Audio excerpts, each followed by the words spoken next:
Mate, let's turn the attention to, I'm very excited about talking about this. Let's turn the attention to your three best players you've ever played against. Before we mention the three, what sort of things are you putting into consideration here? Probably a little bit sort of one-sided, mate, selecting backs. Yeah, well, definitely one side. They're all backs. And guys that, I sort of, admired in different ways. Well, but let's talk about forwards quickly then. Is there one that stands out in your playing days?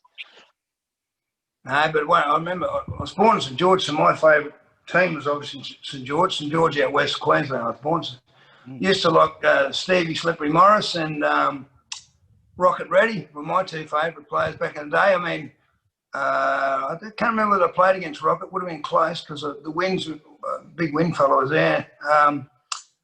Yeah, mate, there's some tough nuts. Les Davison was one of the toughest guys I played against. I got a big tick for the Munster, Marty Bella. I think he should have got a lot more accolades, plenty of yards made forward and really consistent, especially in representative, Queensland sides. He always stood out. That sort of forward, like your Marty Bella, guys like that, would they still be relevant in today's game? I think so. I was just thinking about it. I knew you were going to head that way. I do, mate. I mean, no, but they're going on about how fit they are these days. And, we played 80 minutes. And I mean, even probably it was harder for the forwards. These guys are going off every 20 minutes. I just think it's a joke. It's a battle out there, and then someone hurts their knee and they lie down and get the magic sponge and sit there for 5 minutes. It's play on. Get up. You're either having a go or you're not. So I don't know. I don't really know whether they are that fit of these. It might be trained that way and they're doing a lot more weights, but I'd love to pick an 87 Origin side against one today. Anyway, wow. Put it that way. Imagine that game on, mate. The game on. Backside. Love it. I'd love it. Speaking of the forward of the new era, we've got someone like David Fifita going to the Gold Coast Titans next year on $1.25 million. Is he worth that sort of money? Is a player like that worth that sort of money? Well, I think it's not just him himself. They're trying to attract that marquee player to get some other guys to follow. And I mean, it's like Ponga. They said, was he worth that?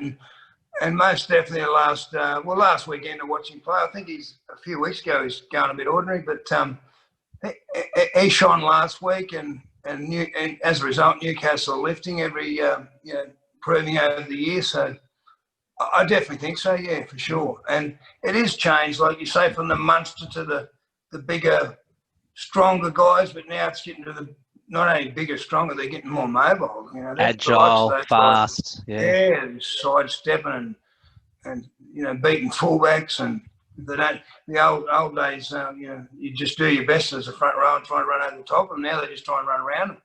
Well, look at someone like Wade Graham from the Sharks. He's got a exceptional kicking game as well for a big man. Yeah, I think. Obviously, I would have loved to play in the day. Like I was an electrician, doing my best, and and about 10 grand a year at Manly. But it would have been fantastic to be able to, just train twice a day and stay back for hours. Full-time football, kicking or your tackling or your chips or whatever it may be, or do some weights. We didn't even do weights in them days, so I often wonder. I do more weights these days after my accident. I just wonder how much of a player, or not just myself, other players could have been with that sort of strength behind them. That full-time which also training helps your speed. Yeah. Well said. I think it would have been very dangerous, Rowdy, if you had all that training behind you back in the day. A little close. I love me training, mate. But yeah, the weights would have been interesting. I absolutely love training, but I was never too keen on the weights. Let's get to these three, and all of them superstars of the game. Starting at number 3 in the best players that you've ever played with, who have we got? Yeah, well, you just hit me up before we started, but I've got to throw Greg Alexander in. I always admired him and loved playing with him. I just thought he could do anything, chip, chase, sidestep, swerve, good kicking game, good leader. Used to score on those kangaroo tours, doing double backflips, something I could never do. maybe that's why I'm a fan of his. But no, I always admired him, and there's a couple of good halfbacks around at the time. But I often wondered, why I thought he's a lot more skillful than them. Mm.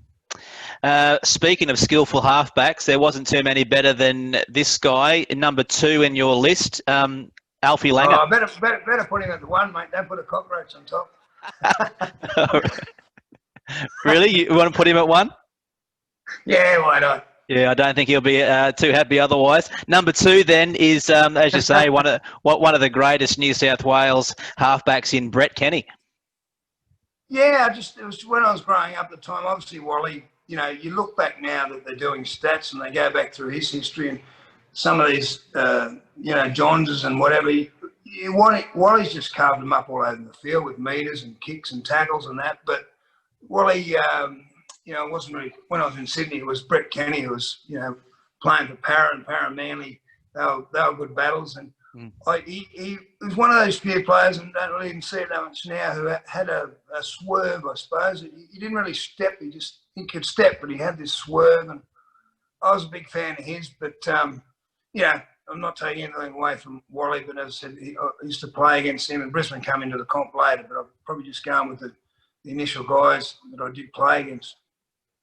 All right, then that takes us to number 1 in Alfie. I mean, like yourself, he's done everything in the game. Why Alfie at number 1? I think it's probably a little bit unfair of where I picked him, but when he first come in, mate, he's like straight out of nappies. The size of him, they just picked him up from Kindy and the Kindy bus and dropped him off the Origin. It was just nothing of him, and he just had the biggest heart. It was just unbelievable.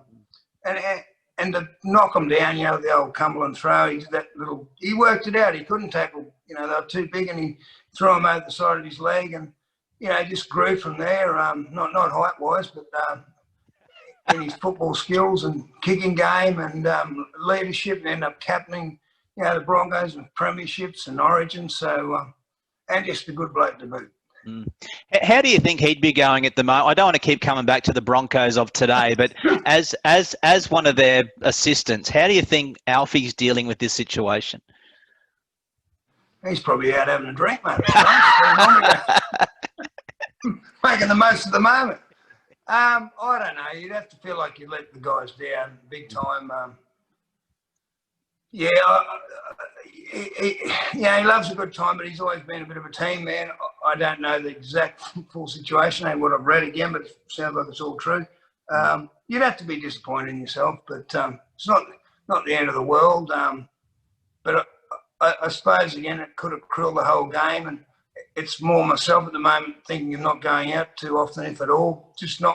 I think I'm bulletproof, but it's not about me. It's about me maybe catching up someone and giving it to someone, when I catch up with mum or other elderly people that are at a high risk. So, they should have been all more aware, these people, football-wise, and not of, it is starting to catch up with these younger people, and people, they said wouldn't get it, and it was only the elderly, and now we're seeing it's not, and now there's long-term damage. So, yeah, you got to show a lot more responsibility than what's been shown. Not to be too harsh on him, but you got to just, you got to be aware. Sure. Just back to Alfie in the playing days once more. You obviously played with him. When you played against him, I'm interested, were you in the fullback position a lot of the time? And if so, how do you go with his little chip kicks and the little grubbers through the line and things like that as fullback? Well, I think that's the problem these days with the coaches, mate. I watch a lot of these games, obviously, and the fullbacks, as good as they are, they're out of position. There's certain parts of the field where you should only be a certain depth, and you should be aware when they're going to do them. They're not going to go usually doing them down the 25 around the halfway. They're just too deep at times. They got fullbacks defending behind the line.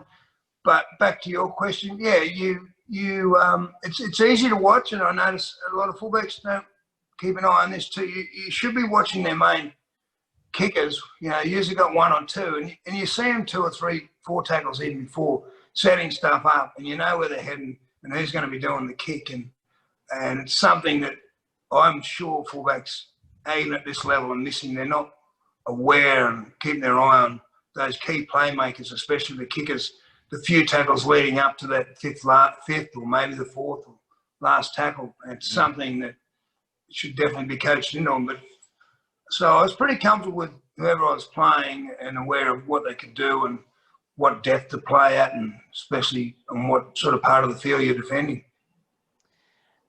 Went a bit deep there for you.